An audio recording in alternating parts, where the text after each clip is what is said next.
Daily Meditations with Krishnamurti, February 6th. What is the self?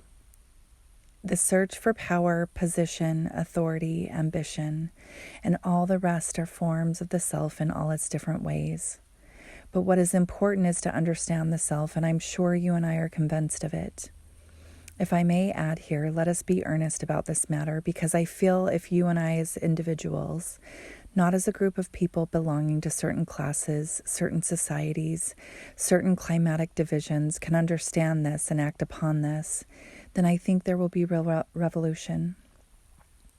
The moment it becomes universal and better organized, the self takes shelter in that. Whereas if you and I as individuals can love, can carry out this act in everyday life, then the revolution that is so essential will come into being. You know what I mean by the self?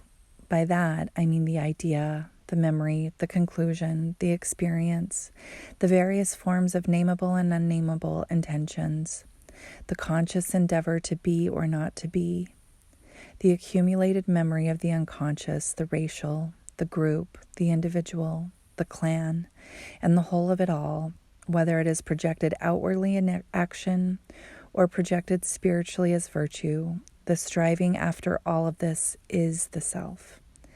In it is included the competition, the desire to be. The whole process of that is the self. And we know actually when we are faced with it that it is an evil thing. I'm using the word evil intentionally because the self is dividing. The self is self-enclosing. Its activities, however noble, are separated and isolated. We all know this. We also know that extraordinary are the moments when the self is not there, in which there is no sense of endeavor or effort, and which happens when there is love.